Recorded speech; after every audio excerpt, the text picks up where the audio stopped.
Walking through the lot, now you know I'm coming through. When the growth look good on you, best believe they wanna screw now. I've been trying to climb, devil threw me in the dark. Baby, don't be insecure, you can still go make a mark like blow. Could never let them drain my soul now. Blow. Tables turning like doorknobs, wow. Blow. I think I'm about to set sail. I'm a walking, living legend, walking with my chest out. Life keep dealing me cards, I keep feeling it. What's going on, people? What is going on? It's G, and we are back in the building. Guys, if you haven't already, we are close to 400 subscribers, so please make sure you smash that subscribe button. If you haven't done so already, please make sure you smash a like on the video. Leave your comments in the comment section. I will be replying to everyone, as I always try to do. And yeah, pick up everybody who's obviously tuned into this video. So as you guys can obviously see in the caption, you can see on the screen as well, we're here to talk today about Curtis Jones. Now I'm going to try and not make this too much of a long video, so apologies if it is. But yeah, Curtis Jones, what more can we say, man?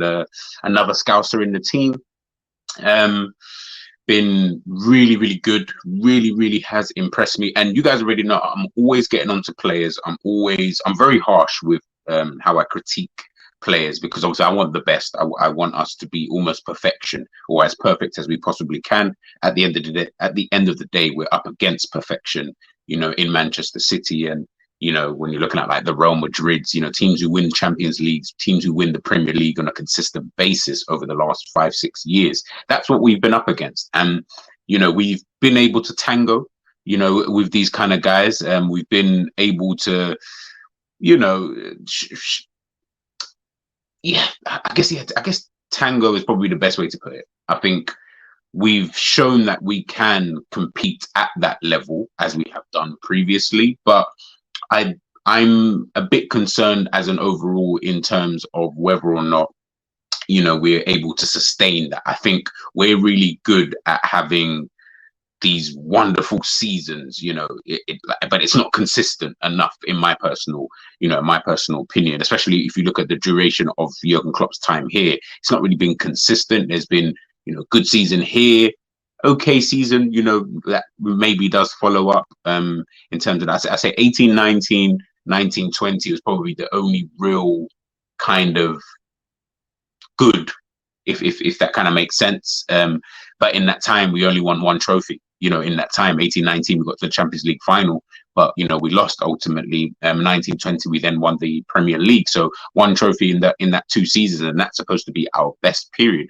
you know, of time in terms of if you look at the way that we played and you know the football and all of that kind of stuff. So you know, one trophy for 2 seasons in what would be considered your best period, to me, isn't really what I'd call that successful, if I'm being totally honest with you. It's great in terms of an achievement. If you start comparing it with the past and all that kind of, which a lot of fans like to do, they like to delve into the past and, you know, say, oh yeah, you know, if you compare it to where we were and all that, I don't really want to do that. You know, everything is very relative to time. So I want to talk about, you know, if that's our successful period and we won one trophy in that 2 seasons, what is it we need to do? And one of the things is in terms of the players that we have. So one of the things I've criticized quite a lot with Jurgen Klopp's time here is that he doesn't really like working with a certain amount of players, and he doesn't, in my opinion, like working with a certain amount of quality players. I think he would struggle. Maybe he might not, actually, to be fair. I guess we've never really seen it, but from what I get from Jurgen Klopp, he doesn't seem like a manager who wants to.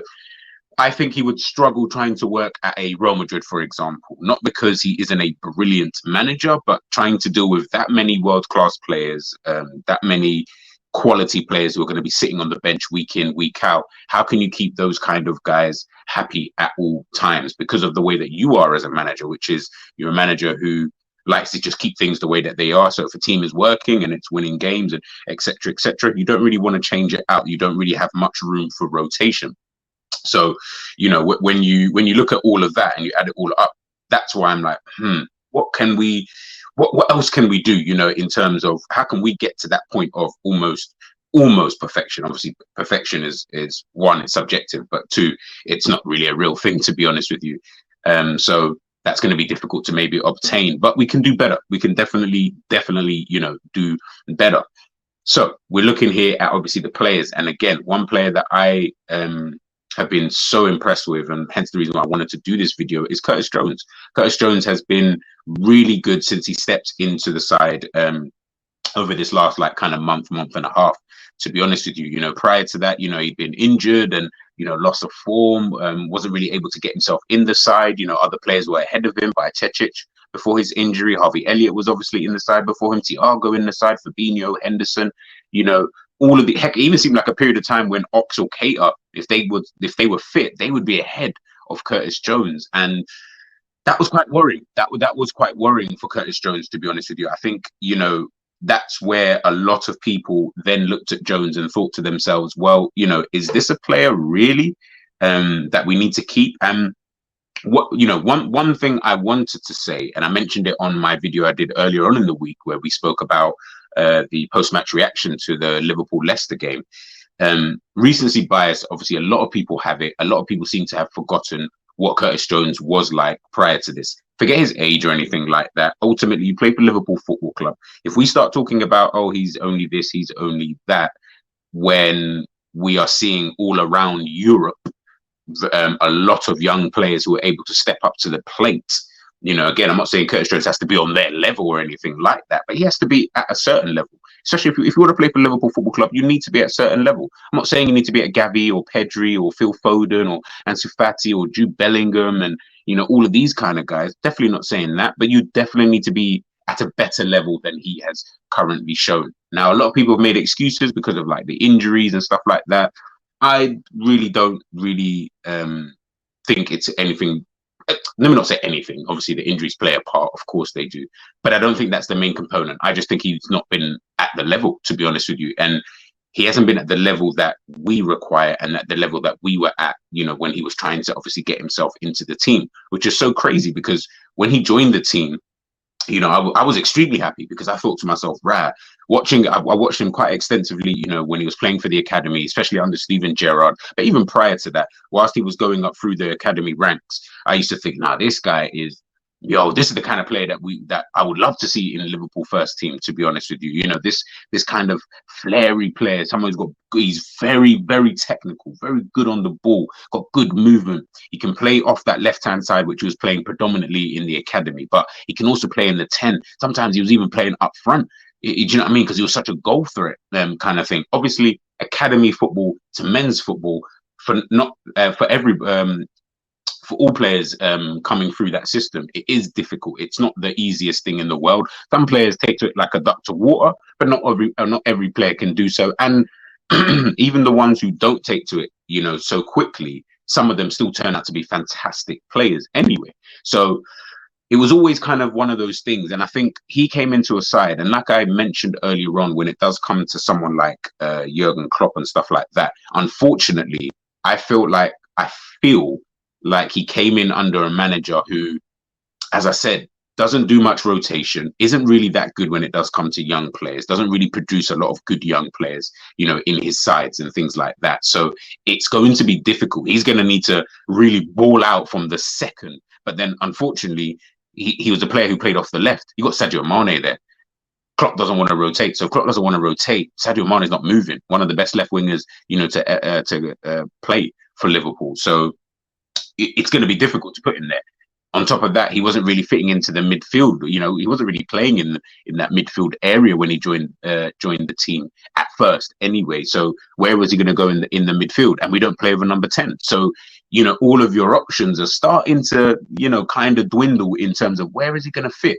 He would come in every now and again, cup games and maybe the odd 1 or 2 games, when he was making his debut for the club. And then in the following seasons, we all remember that wonder goal against Everton in the FA Cup, and the goal against Porto, the performance against Porto. We remember all of these stuff, just little moments we remember because he has that in his locker. He's always had those kind of flashes because he's got that in his actual makeup. So in terms of the talent was always there. But unfortunately, it's a bit like when you look at Oxlade-Chamberlain, for example. Oxlade-Chamberlain, he was a player who, at one point you thought, oh, wow, he's going to be a real fixture in the side. Obviously, then he got himself injured. When he does come back into the side, the team has moved up another level. you're still stuck at that same level that you were at before. Unfortunately, bro, we've moved on. If you can't keep up, it's a bit tricky. And that's what I felt like it was coming with Jones, was that we've started to move up another level. We're now Premier League champions. We're European champions. We're Super Cup champions. We're World Club, World Club Cup champions. We're winning all these trophies. You're not at that level, and we surpassed your level now. Unfortunately, you haven't been able to grow with us, and obviously you're still trying to get yourself into that first team, which is totally understandable. But now you look way off. That's the problem. And then on top of that, there's nowhere where we can put you in the side. So it was always quite tricky, I felt, with a Curtis Jones. Hence the reason why when people were criticizing him, I'm seeing a lot of people on social media, oh, this is why, you got to give him time and this, that. No. Let's not do that. Let's not do the whole recency bias. Let's stop pretending like this guy was the Jude Bellingham that we had in the team, or he was as good as Gavi or Pedri or, Musiala, Ansu Fati. He's not even close to that level. I don't even think even when he was in the academy, he was close to that kind of level. I don't think he will realistically achieve those kind of levels, because they're special players, but they're players who can come into a team, bang, bang, bang. Don't even need to worry about it, because they can play at the highest level easily. Not a problem to them. Fortunately for them, they can take to it like a duck to water. Curtis Jones wasn't really at that level. Absolutely fine. But guess what? We then need you to get to a level that we can then utilize what you are good at. And unfortunately for me, Klopp has never, ever done that until now. Now Klopp is starting to utilize, Curtis Jones, in the right way and in the right manner, which is obviously the reason why we're seeing with some of these performances. Hence the reason why you can see at the bottom here, I'm asking, what role should Jones have, for next season? Where do we see a Curtis Jones? We've seen all the links. We've seen, the links obviously to Mac Allister, like a Gravenberch, a Mason Mount, and a Garte. Obviously, Garte doesn't play in that same position, but just so many different midfielders, a Kefren Turam, so many different midfielders we're being linked to in the summer, so many different profiles that we're being linked to in the summer. What does that then mean for Curtis Jones? For me, if you're asking, from my personal opinion, Jones is now showing me in this system, or in the system, the way that Liverpool are playing, he's now showing me he's gone from, we need to sell or loan this guy in the summer, because otherwise it's just wasting his time. And I hate wasting the development of players. It really bugs me. Like when you've just got a good player there, like a Fabio Carvalho, I think Klopp's wasting him as well. Like, why did you sign him? Why is he here? Get this guy playing some football. Let him showcase what he can do. He's gone from that to, you could be a good squad rotation option. And I think that's something I've seen quite a few people mention, oh, he deserves a spot in the team next season. Maybe. I don't think he should. I think we should be. If we cannot find better than Curtis Jones, then, where are we at as a football club, in a general sense, that worries me, if that's the best that we've got, because he isn't at the highest level, to be honest with you. We're supposed to be a club at the highest level. Come on, we're Liverpool Football Club. We should be wanting that. We should be demanding that. That shouldn't be something that me saying that it sounds crazy. Oh, we shouldn't. No. We should be demanding the best. We should be demanding the world's best players. Cool. If we can't get the world's best players, which we've never really done anyway, but if we can't demand to get the world's best players, we should still be getting top class players. Whether we finish 4th, 5th, 6th, it doesn't really matter. We should still be getting players of that level who are going to take us to that next level. I don't feel like he's that player right now. Maybe in the future, it could potentially happen if his form can obviously continue and he grows into the role here, etc., etc. But, when we're looking at Jones, I just think next season, for me, I'm looking at him and thinking to myself, he's going to be a good squad rotation option. He's going to be someone who, I've mentioned before, when the promoted teams from the Championship come up and stuff like that, when they come up, Jesus, all right, cool. Jones, that's all you. That's all you, bro. That is all you could play in those games. So what's that? 3 teams come up, so that's 6 games. That you can, that potentially, as long as you're fit, put him in there. Home and away, put him in there. Cup games, put him in there. Rotate him in and out of this. Next season needs to be about rotation. I think that, and I'll be doing more videos on that in the summer. That for me is going to be the difference for Jurgen Klopp as to whether or not this is a guy who can really rebuild the squad. If he does not rotate, and if those rotation options are not good enough, Don't forget about challenging, guys. We can buy all of these players. Forget about the challenging. We're going to be in another top four battle. I can see that already from a mile off at this moment in time anyway, to be honest with you. But it's going to hinder on quite a lot of things. But we're here to talk, obviously, to talk about Curtis Jones. And, you know, when we look here and we look at his heat map for the season, we can see he's obviously operating now. Obviously, this is for the whole season, and this is just in the Premier League. But, you know, in the last like month or so, you can see he's operating obviously on that left-hand side in those attacking areas, but mostly on the left wing, which I found quite interesting when I was doing the research behind it, because I was quite like intrigued to know, so he does appear quite a lot almost as the left winger, to be honest with you. So is Klopp implementing him there? You know, he does like to interchange, you know, with obviously Luis Diaz has come back into the squad, and whoever else, to be honest, we have so many left wingers.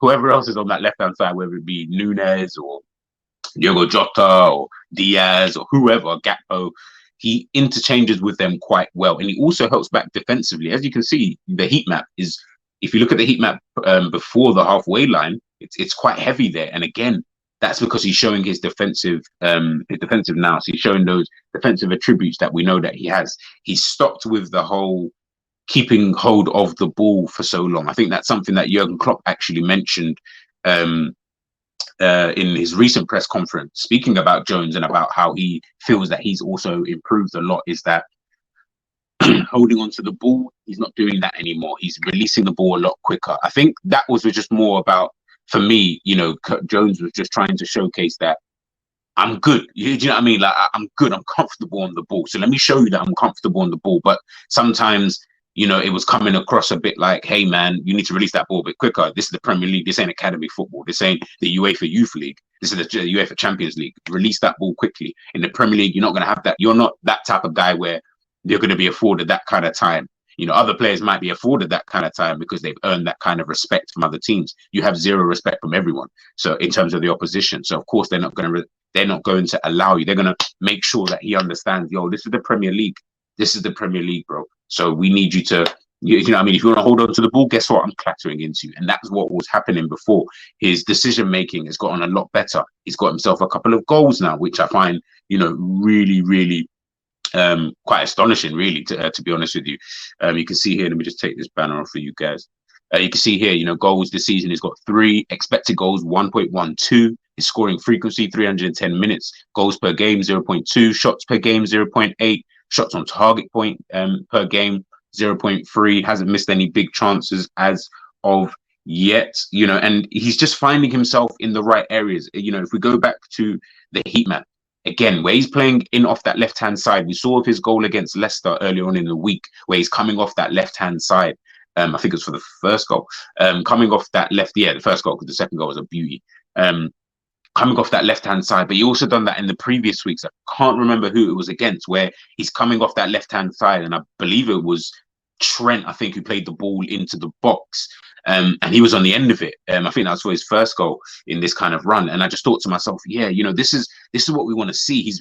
To me, what it seems like is that he's been giving a bit more of a creative freedom playing between the lines. But obviously, because of how we play as a team, he also needs to come back and defend and stuff like that. Hence the reason why we're seeing him come back and defend. Obviously, when you've got Robertson doing walkabouts, you know, on that left-hand side, we're going to need someone to come back there, and maybe that's the onus then is on him to be able to get back and help, you know, in that position.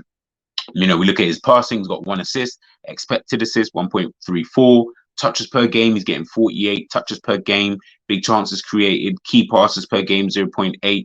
Look at his accurate this is his accurate passes per game, 91%. That is really, really good. In his own half, 92%, making 12. Opposition half, 89%. Accurate long balls, 88%. You know, these are really, really good statistics that we're seeing from Curtis Jones at this current moment in time. Like I said earlier on in the video, I'll always critique. I'm very, very harsh with the team. I'll always be harsh, and I'm going to continue being harsh because I'm striving for the best. If you don't want that, then strive for whatever it is you want to strive for, and we'll go another 30 years and you'll be happy with that. But I always want the best from these players. When I'm seeing this from someone like Jones, someone who I did like prior, but just didn't really see a future for him at Liverpool Football Club, and I'm now starting to see it, you know, 4 or 5 years later, that, you know, down the line, finally, kind of thing. You know, better late than never, as they say. I'm impressed, and he has impressed me. You know, he's really shown me that, okay, you know what, G? I'm talking to myself third person. You know what? I can do a job in this team. It might not be a permanent job. It might not be. I might not be the first name on the team sheet. But if you ask me to come in and do a job, I can do that job. We look here. Obviously, this is his defensive stats: interceptions per game, 0.2; tackles per game, which is really good, 1.8; possession one in the final third, 0.4; his early dribble pass per game, 0.6; clearances per game, 0.5; no errors at all so far in the Premier League. Now, I put this up. I don't know if you guys can obviously read it. I put this up. This is stats that obviously just shown versus Alexis Mac Allister, another player who obviously we're linked with, another player I think would probably, if he does come in, would be in Curtis Jones' position, or those two will be battling it out, you know, throughout the season. Now, obviously, the stats are, it's weird. When I looked at these stats, it's like, you could look at it both ways, to be honest with you. For some of it, Alex Mac Allister is obviously really, really good. And for some of it, Jones is really, really good. But Mac Allister's played a lot more games than Curtis Jones, played a lot more minutes than a Curtis Jones. So it's like it's a little bit skewed kind of thing. But at the same time, I said, let's just take a look at the bare minimum. Jules won, as like I said, skewed 6.3 to Mac Allister's 66.6. Successful defensive actions per 90. Mac Allister's got 20.9. Jones has got 35.8, which is really, really good. Progressive runs per 90. Jones has got 84.5. Mac Allister 66.7. Forward runs per 90. Jones has got 45.8. Mac Allister 37.9. Forward pass accuracy. Again, this is why I say it's a little bit skewed. Because of the amount of games and minutes that Jones has played, but he's got 96.6 to Mac Allister's 59.6. Key passes per 90, Mac Allister 57.5, Jones 62.2, and progressive passes per 90, 17.6 from Jones to Mac Allister's 35.1. Now, again, I only just showed this just so that we can, just so you get like a little bit of a picture. Now, like I said, the stats might be a little bit skewed purely because of the amount of minutes that Mac Allister has played in comparison to a Curtis Jones, but it's just to give you a general idea in regards to this is the type of player that we may or may not be getting in a Mac Allister, and a player that we may already have in a Curtis Jones, to be honest with you. But, you know, it's just kind of one of those kind of things. And if you remember, I took a look here and I was like, right, what was Jones, you know, where was Jones? How was he prior? You know, prior to him coming into this little run that Liverpool have been going on. If you look here, this is from, you know, January, the end of January, effectively. And this was Jones's kind of run. He'd been injured. You know, he wasn't in the squad for some of these games. Like for some of the games that we've had in this period, he wasn't even in the squad for it. As I said, been injured and just generally just not in the squad. We didn't know why. We didn't understand why, especially when he wasn't injured. We were a bit confused as to, you know, Klopp's thinking, like, why is he not in the squad? You know, it's a bit weird kind of thing. And again, like I've said it before, it's just weird, everything to do with Liverpool and how we're doing things at this current moment in time. Like, it took you to April to decide to, you know, change the whole change formation in terms of how we play and stuff, or what we do in terms of with Trent inverted and then putting Jones in that kind of area. Obviously with Thiago being injured and stuff like that, that's obviously going to help. But you can see here, this is Jones out of form, so to speak, not really even a part of the squad. Like, he was actually a name I was starting to just write off for the season, a bit like Ox, a bit like Keita. I was, you know, those players you're just like, I don't even think about you when we're talking about, yeah, let's do our predicted lineups and stuff like that. Who should play? Who should be on the bench? I wasn't even thinking about you. And this kind of proves it here. But then we're seeing this is Jones recently, you know, since that Chelsea game. Didn't really play that well, you know, the Chelsea or Arsenal game, which is quite telling, to be honest with you, against the two better teams, so to speak. But, you know, from that Leeds United game, he just really did kick on, you know, and you can see here, got himself assists, got himself some goals, you know, in that period of time. And it just, his overall general performances during that period of time has just improved. So we've got to big him up. You have to, it would be hating to not give praise where praise is due. Everyone's ready to jump up and down for Trent Alexander-Arnold as if he's doing well, obviously. Let's not pretend. But he's not doing anything more than what I've seen him do for the last 4 or 5 years, to be honest with you. Jones is the one who has really impressed me. Jones is the one that I'm really looking at, and I'm very intrigued to see how that kind of pans out. I mentioned before in my post-match reaction about Jones, we're in a situation now, we have no other midfielders. There's no Bajcetic, there's no Thiago, both injured and out for the rest of the season. James Milner, he's leaving. Ox, Keita, leaving. So you're really the only one who could play, to be honest with you. But guess what? That's working to his advantage, though, which is so funny because it's like, it's almost like, oh, fine, I've got to play you kind of thing. But guess what? Fuck it. If that's the case and we've got to play you, now he knows and he's playing now. I feel the whole team is, to be honest with you, when the pressure was on, the team was really, really poor. Now the pressure has been off for Liverpool. You're seeing a bit more confidence in the team. You're seeing the team playing with a bit more fluidity and stuff like that. And Jones is, you can see he is the one that is reciprocating that quite well. He's the one that I'm looking at and I'm just like, all right, cool. So when the pressure's off, when you know that even if you make a mistake or too many mistakes in games, you're not going to get dropped. A lot of the time, and this goes back to Klopp and the way that he manages some of these players. Player makes a mistake, player that you want to integrate into the team, but he makes a mistake, he's just out of the team straight away. Don't even see this guy. Jones played well, against Porto, didn't see the guy for time after that. And you're just like, how are you supposed to build a player's confidence when you're consistently dropping him, even when he has good games? So, when does he ever get time? And that was always the problem. Hence the reason why now, where he knows Jones has to play, who else is going to play? Harvey Elliott? Do we see him fitting into this kind of role? I've not really been that impressed with him anyway this season. He's played bare games, but not really impressed me that much as a whole. I feel like Jones has impressed me a lot more than Harvey Elliott has all season, which is crazy because Jones has only really been playing in the last month and a half.